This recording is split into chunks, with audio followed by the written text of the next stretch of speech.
Greetings to everybody watching the show. We are back again with another episode of Cabin Chronicles, where we chat in the cabin of Bajaj leaders to take a sneak peek into their lives. I'm your new host, Debulina Banerjee, and today we have Mr. Bhaskar Nerurkar with us here today.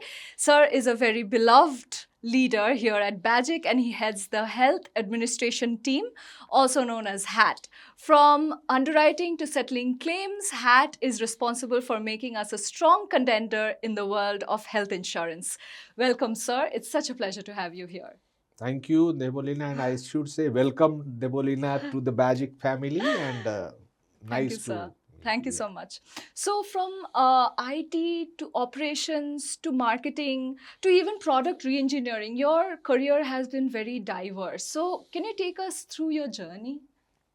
So when I joined the group, I started my career with IT as head of business analytics, and then I shifted to BPR, business process engineering, then head of ops, and from there, then I also tried a stint at bank assurance, and then the technical stint of HAT, health and underwriting and claims. So that is my journey so far in Bajaj. Oh, wow. So speaking of bank assurance, it's very rare that we see somebody from non-sales venturing into a sales role. So can you tell us something interesting about it? Like, how was that? So that's a great point that you have found out in my journey. And for 25 years, even before joining the group, I was working as a back office person. I am a mathematics postgraduate, and IT comes naturally to me. So IT and operations, there I worked a lot. 25 years I had that career, and then I was thinking whether I should experience what is the front office, how it is like to be a salesperson, go to the ground. And I am happy that organization gave me opportunity in the bank assurance. Uh, Amongst the marketing, I think bank assurance is slightly better in the sense that on the multi-line side, you have to directly deal with the customers and IMDs, but in the bank assurance, you are a relationship manager. So you have to just maintain the relationship and manage the business through that. It was a quite,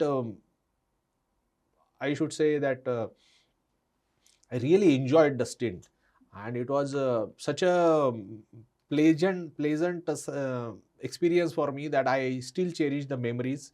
I could travel across the country, meet so many financial institution heads and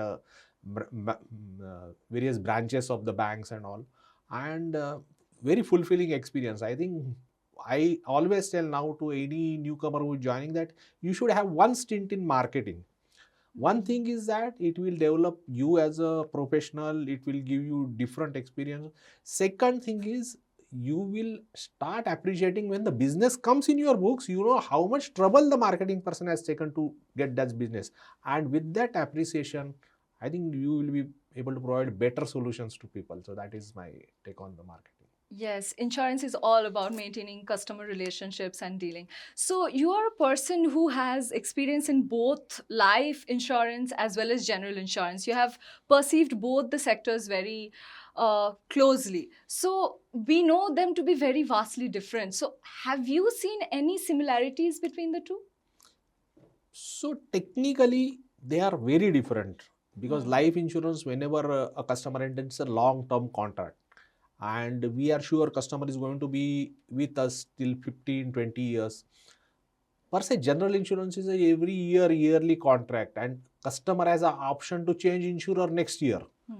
So technically they are very like a chalk and cheese, but there are some similarities. In both the cases, the customer obsession has to be there, and the servicing aspect has to be spick and span. You have to be ahead of the market, always on the servicing count. Then only customers will be attracted to you and they will stick with you. Although we say life insurance is a long term contract, 15 20 years, but if customer is not satisfied with your service experience, he will leave after 3 years 4 years and hop on to another company. General insurance per se is very uh, critical aspect is customer servicing, because he has option to change the insurer every year. So one single bad experience and you will lose the customer. Acquiring customer for a life insurer is slightly easier because the IMDs who are there at the ground, they are able to explain benefits of life insurance very easily. But acquiring customer, I mean, general insurance is a challenge, and there is so much competition in the market today. So it's a totally different ball game, both this thing. But I love general insurance more, I should say now, that last 16 years I am working with general insurance. So, following up on your love for general insurance, so since health insurance is also a part of general insurance, so are there some important aspects that people should keep in mind before taking a health insurance? As in, ideally, how soon should it be, or like what are some of the important aspects that we can look into? So I go to the WhatsApp story, and I think that story catches the crux of word insurance. So it is not a real this thing, but it's a WhatsApp university story that a Buddha was asked by his disciple that when should I buy insurance? So Buddha told him that just one day before you die. So the disciple, but when I am going to die, so you don't know, then you buy today. So when should one buy insurance, health insurance? Today. Because general insurance not only covers your long-term diseases and all, it covers, health insurance covers your accidents, infections. Nobody can say that when that will happen. Okay. Today we see in the modern urban life, you don't have to be on the wrong side of driving, or you don't have to have any mistake. Still there may be an accident happening with you. And then there is a medical cost. Today the medical costs associated with any accidental treatments are also so high that that will make you poorer for no fault of yours. Why not insure? So health insurance should be brought whenever, at the earliest possible. Accidents, and the other thing is infection. You keep on reading in the paper. Today, Pune, there is a dengue cases are going up. Delhi, because of the pollution, there are a lot of pulmonary disease cases going up. We are living in this urban world, and infection or accident can happen to anybody, anywhere. And the hospitalization associated with it today is so costly that better be insured, health insured. Yeah. So you heard the man himself, ladies and gentlemen, get your health insurance today. I have noticed another very important aspect, that you are pursuing your PhD in health insurance. When somebody as successful as you are in your position, they usually don't lean on to education. So at this point in your career, you are pursuing PhDs. So can you tell me what made you lean more towards education? Great. I think great question. I started my career as a lecturer in college, and I always had this academic bending in me. Then when things settled down in last 10-15 years, I started taking lectures at various institutions for health insurance or any other insurance as an expert. But I always start my lecture with that I am in insurance for 30 years. I don't know insurance enough. That is the one thing. And general insurance is such a vast subject. There are 11 line of businesses being practiced in India. There are more LOBs outside.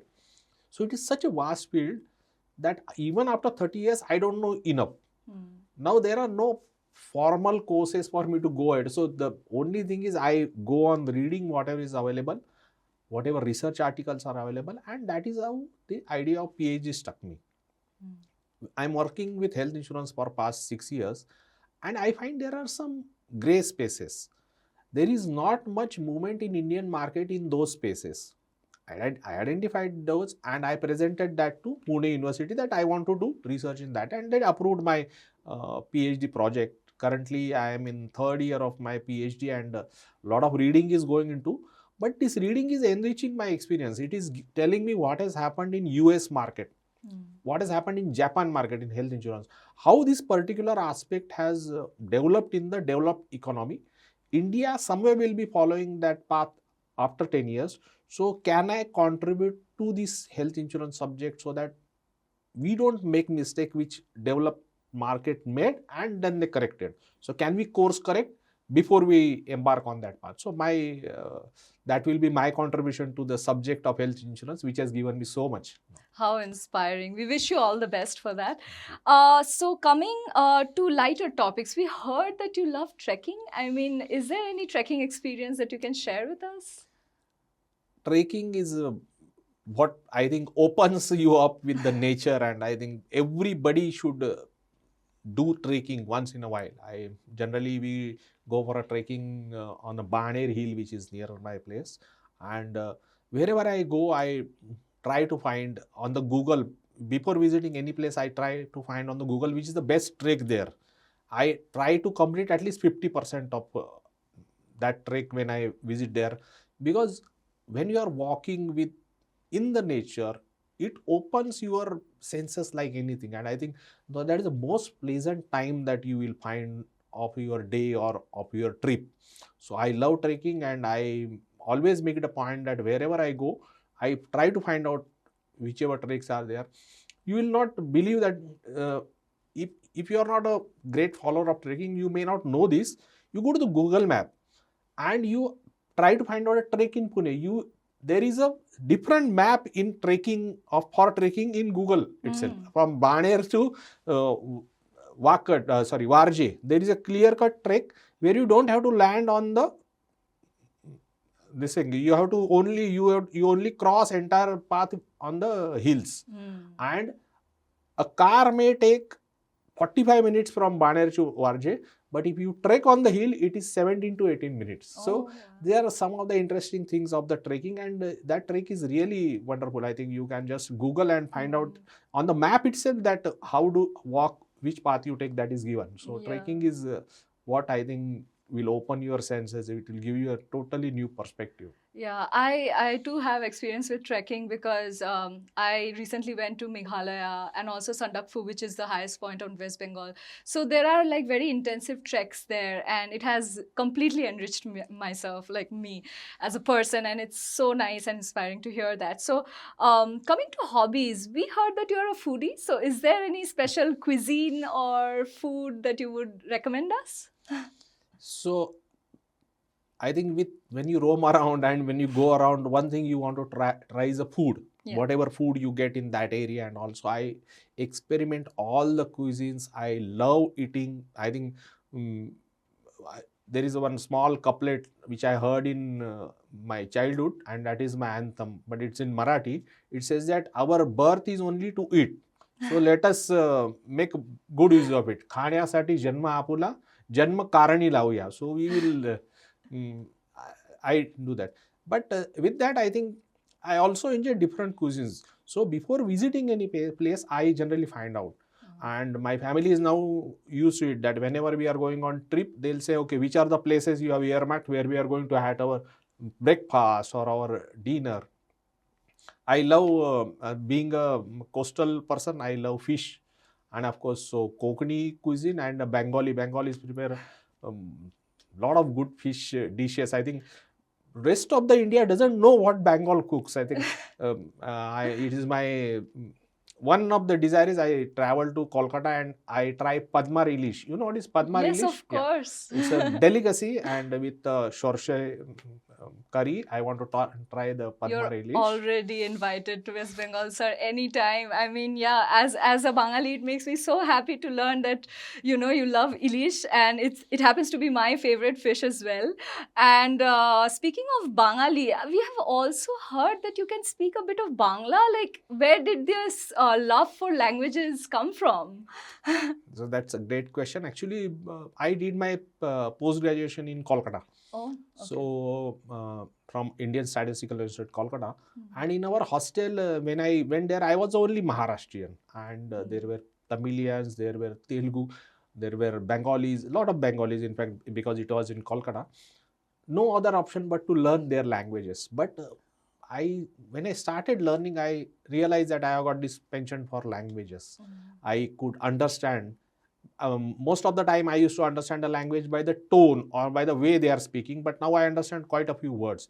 Bengali I know very well, but I can understand Tamil also. Then there were requests like they will tell me, okay, you sing in Bengali. So I learned singing in Bengali, then singing in Tamil. So that, and Punjabi, Gujarati, one by one language. I think I love languages. One thing which I have found after learning all these languages is there is a lot of local things which you get through the local movies. Like in Bengali, I'll tell you there is a movie called Lokochuri. That is one of my favorite movie, Kishore Kumar. But that culture which comes through that locochuri, you will not, even if you translate locochuri, people will not understand. Like in Tamil, there is a movie called Michael Madan Kamraj, which is a very famous movie of Kamal Hassan. You cannot translate it. What I mean to say is, there is a, if you want to understand the culture of that place, culture of that thing, you need to know at least some bit of language. Then you will appreciate and you will love India like anything, because we have got 26 different languages and 26 different cultures to explore. Now that I'm here in Maharashtra, maybe I'll pick up Marathi. So as we come to the conclusion of our episode, so are there any words of advice that you would like to impart to young professionals? One thing, I think this is not my word, but this is what I hear, and it has etched in my memory, मेरे जहन में गया है कि you try new things, fail early, fail fast, and try new things. It doesn't mean that you always fail, but when you try 10 things, there will be one or two things in which you will succeed, and you will be super succeed. But always try something new, always do something new, try to see, explore yourself. A lot of people say that you explore what you see this, but the biggest thing to explore in this world is yourself. You don't know what you are good at. If you read the stories of all the successful people, I think Bomman Irani, at the age of 42, he decided to go in a different career, and he success there. So you don't know until and unless you do that whether you are good at, or that is your potential, or that gives you the best of the pleasure and all. So explore, try and do something new, try new things, and if you fail fast, and then go to the next thing. See what you are best at. I think every human being is a bundle of potential, unexplored potential. They say that you don't even use your more than 10% brain power, what is within you. So I think the best exploration you can do is internal, what you are good at, what you like, what you love. That will be my one message to all. Yeah. Okay, so one final question. What do you think makes the Bajaj culture unique? So I started this conversation by saying that welcome to Bajaj family. So Bajaj is unique because Bajaj is a family, and that culture is there. When I joined Bajaj, there were some seniors, there were some, they guided me. Now also I see the leadership along with me. They try and bring up the resources, guide them. Bajaj works as a family. We are not an organization which is very professional. After 6:30, all cut off and all. Bajaj works 24/7 because it is your family. You work for your family 24/7.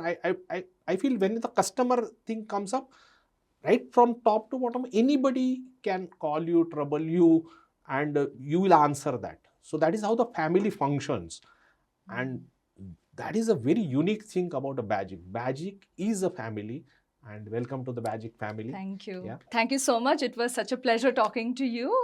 Thank you all for watching. Stay tuned for another episode of Cabin Chronicles, where careers and curiosity collide. Thank you.